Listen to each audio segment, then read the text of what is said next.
मैं सोमनाथ हूँ। मुझे बार बार तोड़ा गया, मुझे बार बार गिराया गया, मुझे अनेकों बार अपमानित किया गया, मेरे दीवारों को गिराया गया, मेरे मंडप को भक्तों के रक्त से रंगा गया, मेरे मूर्तियों को खंडित किया गया। लेकिन हर बार जब भी किसी इस्लामी आतंकियों ने मुझे मिटाने की कोशिश की, मैं और अधिक मजबूती के साथ खड़ा हुआ। मैं सोमनाथ हूँ। मैंने विदेशी आक्रमणकारियों की तलवारें देखी हैं, गजनी और खिलजी की तलवारों का प्रहार सहा है, औरंगजेब की तपन को सहा है, लेकिन वो सभी इतिहास के चंद पन्नों में सिमट गए। पर मैं आज भी खड़ा हूँ, और अधिक दृढ़ता से, गर्व से, श्रद्धा से। मैं सोमनाथ हूँ। जो मुझे मिटाने आए वो धूल में मिट गए, लेकिन मैं आज भी खड़ा हूँ। मैं कोई इतिहास नहीं, मैं वर्तमान हूँ, मैं भविष्य हूँ। मैं जब तक सृष्टि रहेगी, मैं ऐसे ही खड़ा रहूंगा, अचल, अमर, अडिग, क्योंकि मैं सोमनाथ हूँ। मैं भारत और भारतीय संस्कृति का कभी न खत्म होने वाला जज्बा हूँ, क्योंकि मैं सोमनाथ हूँ। नमस्कार, आपका स्वागत है कैवल डायलॉग में। सोमनाथ मंदिर के इतिहास को जानना सिर्फ इतिहास को जानना नहीं, बल्कि उस संकल्प को जानना है जो हमें बार बार टूटकर फिर से उठ खड़े होने की भावना से ओतप्रोत करता है।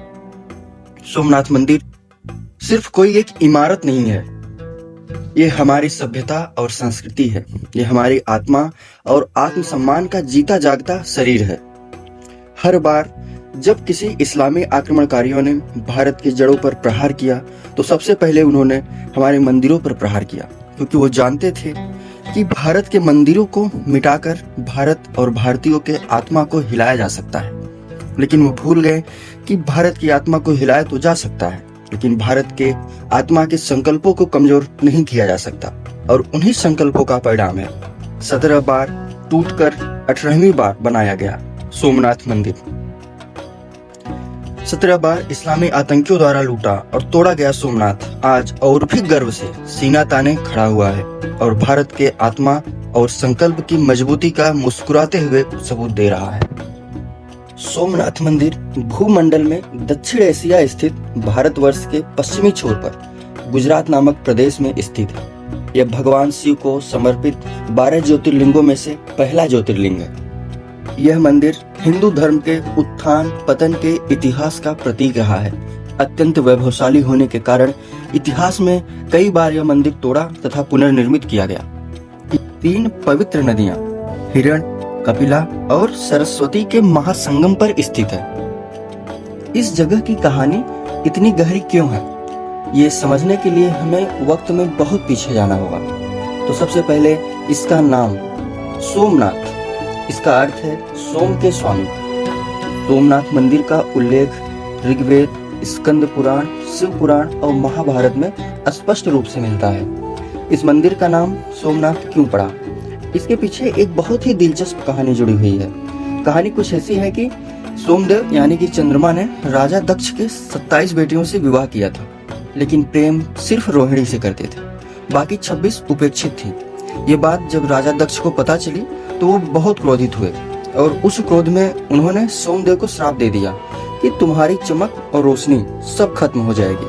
तो इस श्राप से बचने के लिए सोमदेव ने इसी जगह पर, जिसे प्रभास कहते हैं, वहीं सरस्वती नदी में स्नान किया और शिव जी की घोर तपस्या की, जिससे शिव जी प्रसन्न होकर सोमदेव को वरदान दिया कि तुम्हारी चमक वापस आ जाएगी, लेकिन एक शर्त पर कि महीने के 15 दिन ये चमक बढ़ेगी और 15 दिन घटेगी। और यहीं से चंद्रमा के बढ़ने घटने का यह चक्र प्रारंभ हुआ, और उसी दिन से यह जगह महान तीर्थ बन गई। अगर इस पूरे घटना को हम आधुनिक विज्ञान से जोड़ें, तो जब बिग बैंग थ्योरी की घटना घटी, तो सृष्टि का निर्माण का प्रारंभ, सूर्य के ऊर्जा का चंद्रमा पर प्रभाव से बारिश होना, और पृथ्वी पर पेड़ पौधे और जीव जंतु का सृजन होना। यानी कि ये सोमनाथ मंदिर सृष्टि के निर्माण का द्योतक है। और इस जगह की पवित्रता की एक और बड़ी वजह है, इसे देहोत्सर्ग कहा जाता है। देह उत्सर्ग यानी शरीर का त्याग। ऐसी मान्यता है कि भगवान कृष्ण ने यहीं पर अपनी मानवीय लीला समाप्त की थी और अपने शरीर का त्याग किया था। इसी अपार पवित्रता और वैभव के कारण इस मंदिर को आक्रमणकारियों के नजर में ला दिया, और यहीं से शुरू हुआ विनाश का एक क्रूर सिलसिला।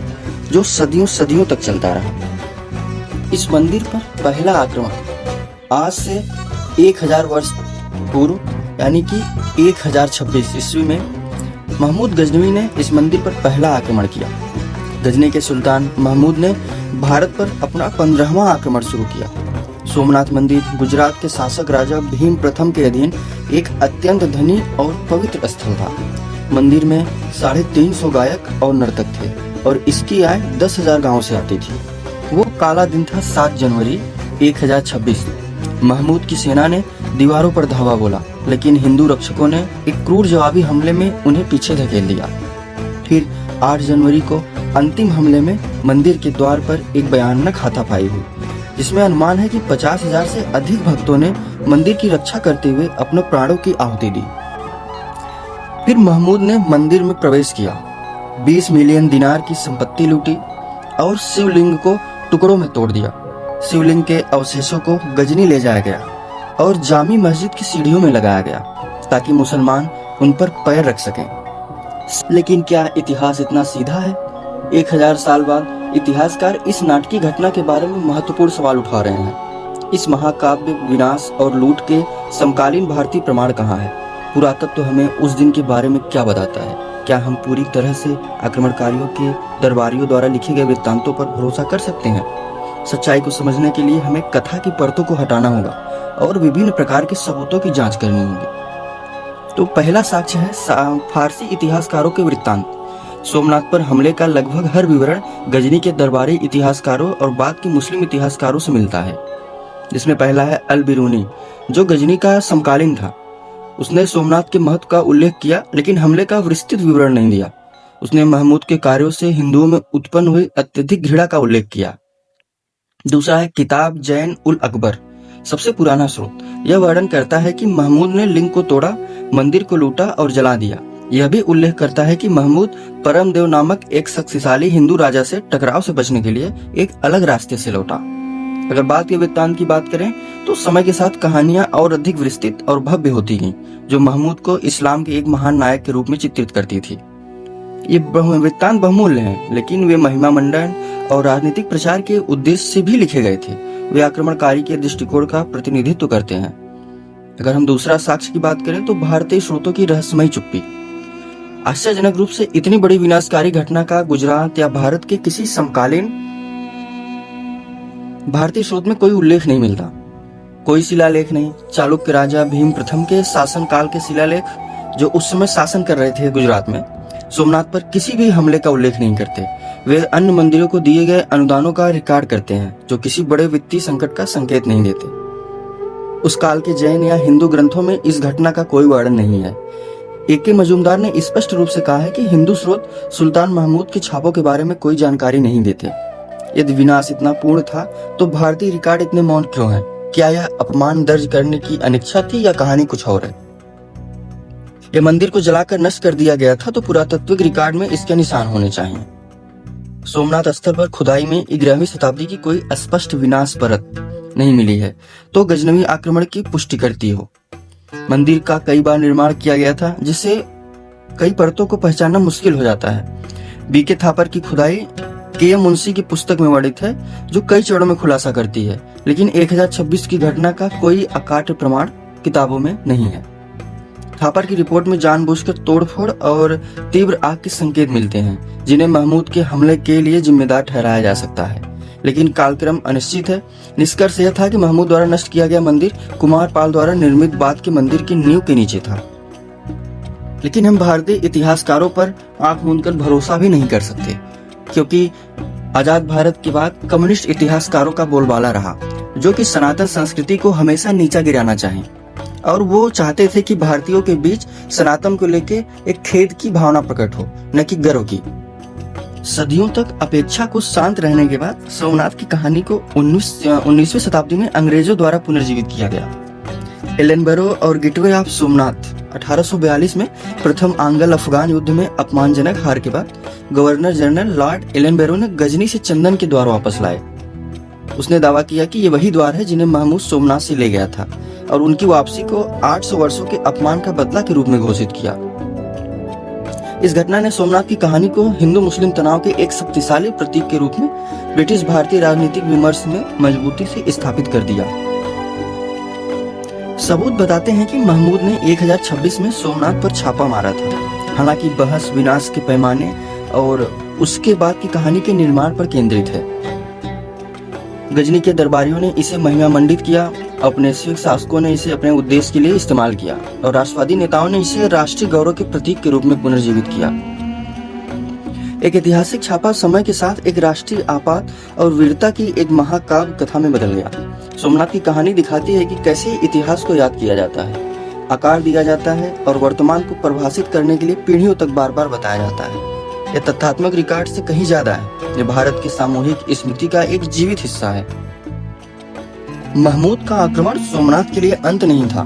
मंदिर का विनाश और पुनर्निर्माण का एक लंबा और दर्दनाक इतिहास रहा।